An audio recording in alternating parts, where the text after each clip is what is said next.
Hé, t'as un accent? Moi? Un accent? Non. C'est toi qui as un accent.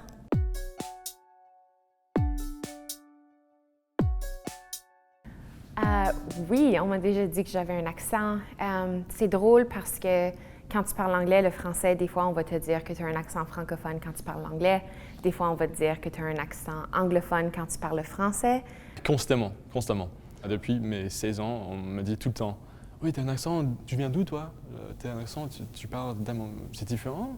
Tu viens du Manitoba? » Quelques personnes m'ont dit comme « Hey, tu as un accent d'immersion. Tu viens d'une école d'immersion, n'est-ce pas? » Oui, comme les gens que ce soit de la Bracquerie ou Notre-Dame-de-Lourdes ou La Montagne ou de Saint-Georges, on a tous des différents accents. Moi, la mienne, j'ai pas d'accent. C'est les autres qui ont des accents. Ça, c'est une drôle de chose. Pour nos Manitobains, puis avec leurs accents uniques, tout le monde a un accent pour de moi. J'essaie d'avoir un français un peu plus soutenu quand j'enseigne et des choses comme ça. Mais quand je suis avec les personnes qui ont l'accent, c'est certain que ça va revenir. Alors, j'ai un peu un accent morphé.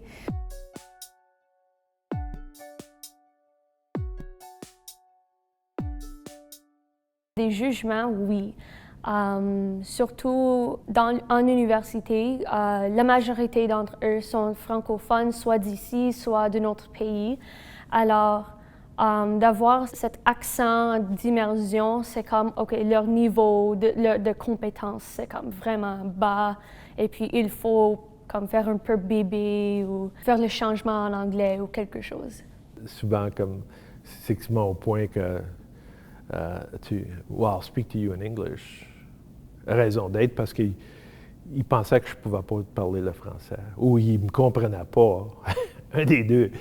Pas nécessairement négatif, mais ça a certainement été comme démontré ou mentionné. Alors, si je dis quelque chose, quelqu'un va rire un peu. Entre les 9e et 10e années, j'ai écouté beaucoup de choses sur YouTube, beaucoup de Marie-Mé, beaucoup de Français québécois. Quand je suis revenu, mes enseignantes m'ont dit « Ah, mais t'as perdu ton accent, t'as plus d'accent maintenant. » Genre, je pense qu'on voulait dire accent anglophone. Et tout le monde a un accent, c'est vrai.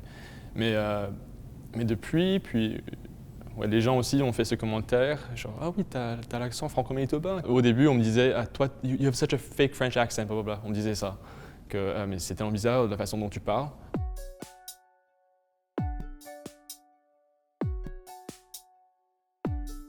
Ah, souvent.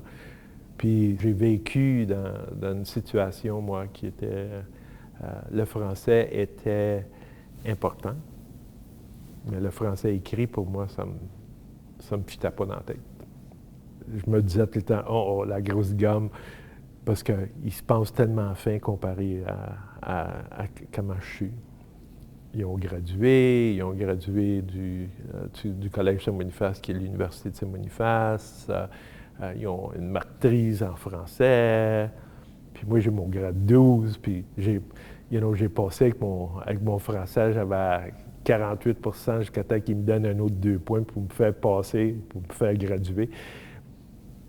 Mais c'est comme ça que j'ai appris. On m'a déjà dit que dans ma façon de parler, j'utilisais beaucoup des tournures de phrases anglophones ou des anglicismes, justement, donc des mots qui viennent de l'anglais. Surtout au début, quand j'ai commencé à apprendre le français, et on me disait que j'avais l'accent tellement anglophone, je me sentais tellement jugé dans ma façon de parler. Donc je me disais, oh non, tiens, il faut vraiment que j'arrive à prononcer parfaitement, que je fasse les conjugaisons, que je fasse les accords et tout ça, voilà. J'ai déjà eu des instances où mes amis ont reçu les mêmes commentaires avec le grammaire ou structure de phrase. Et puis après, ils m'ont parlé comme, OK, comme je n'étais pas confortable avec ça. Moi, je me sens un peu comme fâchée, un peu ridiculée parce qu'ils ont fait ça en public devant des autres personnes. C'est certain que pour moi, c'est comme un slang entre le français, l'anglais, même des mots métifs que je connais même pas quand je dis ça. Mais comme il y avait un temps où j'ai dit quelque chose, quelqu'un avait dit comme « Oh, j'aime pas ça », puis j'ai dit « Moi ni ». Puis quelqu'un était comme « Quoi? » Et c'était juste une affaire comme pour moi, ça a du sens, « Moi ni ». Mais ça n'avait pas de sens. Puis c'est certain que, tu sais, j'ai eu les yeux de jugement, puis j'ai essayé de plus le dire, mais moi, j'aime ça, ça roule. Puis pour moi, c'est ça, mon français, quand je suis pas nerveuse, quand j'essaie pas d'impressionner quelqu'un, ça va rouler, puis c'est certain que je vais pas faire les meilleurs choix quand ça vient à la négation ou le féminin puis le masculin, mais c'est certain que si quelqu'un qui connaît pas l'accent ou qui a pas été élevé dans un endroit où le français était une langue minoritaire, ils vont certainement le mentionner et possiblement juger sans trop savoir que c'est un jugement.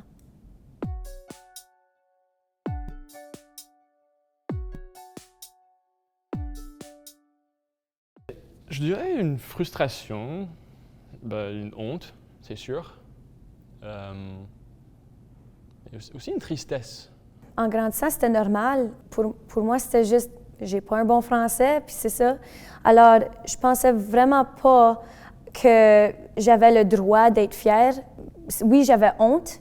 Je me sentais insécure. Je voulais pas vraiment parler en français autant.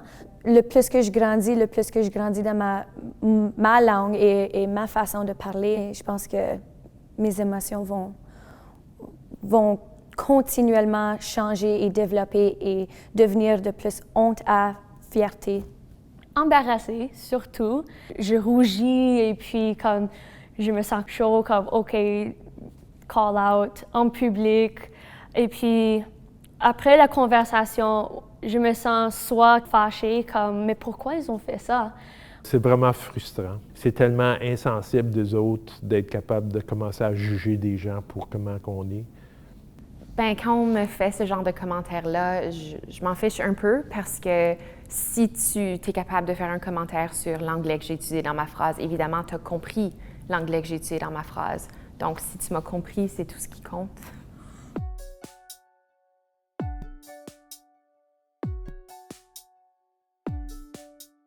Il y a aussi une envie de surmonter ce sentiment, je dirais, comme de ne pas l'écouter, je dirais. Parce que de façon très mentale, je sais que je ne devrais pas me sentir ainsi. Donc, avec le temps, j'arrive à ne plus me sentir comme ça. Parce que je me dis, oh oui, tu n'as pas besoin de le faire, c'est pas raisonnable ce que tu ressens. Comme si tu n'as pas à te sentir gêné, Sean, ou l'autre personne. Donc, je pense qu'avec le temps, ça arrive de moins en moins, je dirais. Donc, voilà. Après ça, tu te sens tellement gêné de comme, OK, comme ce que moi j'ai dit, c'était pas le bon sens, c'était pas du bon grammaire, je vais juste arrêter de parler. C'est à des temps pas facile. Tu peux quasiment te tourner de bord et dire, je vais arrêter de venir ou je vais arrêter de participer. Des fois, je vais manquer mes mots ou je vais être nerveuse, puis je vais oublier si c'est masculin ou féminin. Des choses que je connais de façon habituelle, je vais oublier quand je suis nerveuse.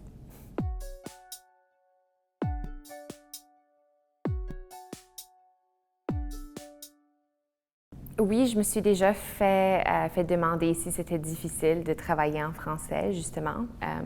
Puis j'ai répondu non, parce que le français, c'était ma langue maternelle. J'ai déjà reçu plusieurs commentaires comme « Oh, ton français, c'est tellement bon pour une anglophone. Oh, ton français, c'est tellement bon pour quelqu'un qui vient d'immersion. » Un temps, j'étais en voyage au Québec, puis ils ne pouvaient pas dire mon nom. Ils m'ont appelé Manitoba chaque fois, ou des choses comme ça. Puis, boy, tu parles pas mal bien en français pour une anglophone, des choses comme ça. Alors, ce commentaire m'a un peu troublée. Puis je les ai confirmés que non, je ne suis pas anglophone. Souvent, parce que ce qui va arriver, c'est que quand on est dans une situation, puis que tu vois que la personne, comme elle vient d'ailleurs, qu'elle ne vient pas d'ici, c'est eux autres qui vont switcher, puis qui vont commencer à parler en anglais.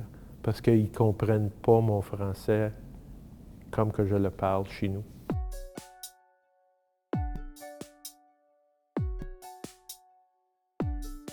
On peut voir que pour certaines personnes, peut-être qu'à l'oral, on dit que ce serait plus facile en anglais, juste parce qu'encore une fois, dans un contexte minoritaire, si c'est l'anglais qu'on entend souvent, ça va être plus facile de reproduire quelque chose que si on se fait bombarder, si on est toujours sous l'influence de cette langue-là.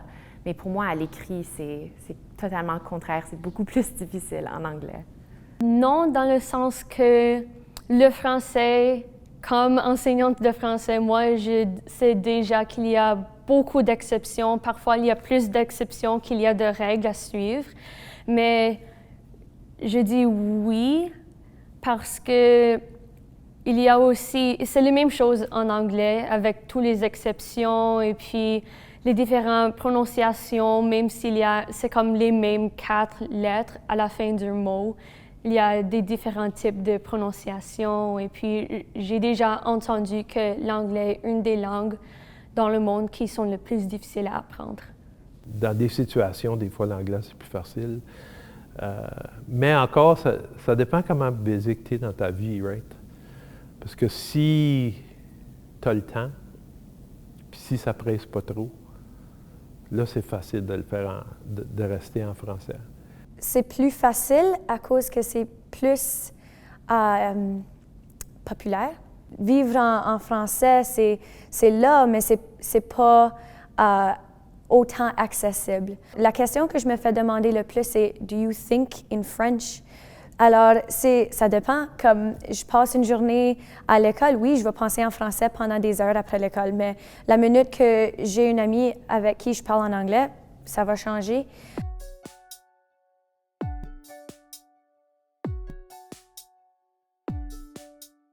C'est toujours avec mes amis, c'est toujours comme du chit-chat, c'est toujours en riant, en jasant, en communiquant avec mes amis. C'est toujours amusant, c'est ma langue de cœur. Alors pour moi, c'est toujours le fun. Oui, je parle le franglais tout le temps. J'aime dire que ma 3e langue, c'est le franglais. Puis quand je parle le franglais, je me sens hyper confortable. Pour moi, le franglais, c'est le fait de se donner la liberté de choisir les mots qui nous viennent le plus facilement. Quand je parle avec mes collègues, je parle beaucoup plus le franglais que je le pensais.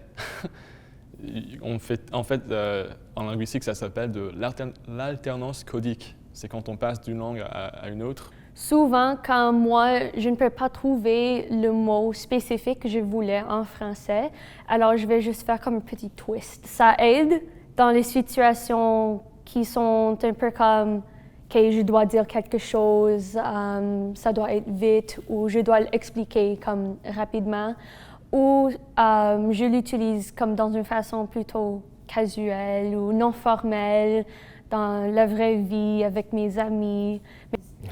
Pour moi, c'est naturel. Puis parce que souvent, on va arriver, puis on va parler dans un groupe, puis on va être un groupe de 8, puis il va y en avoir 2 anglos là-dedans. Ce qui arrive, c'est que si je m'expresse en français avec des mots anglais, ils ont pogné qui c'est que j'essayais de dire quand même. Ils sont capables de ramasser la parole et ou le drift du message.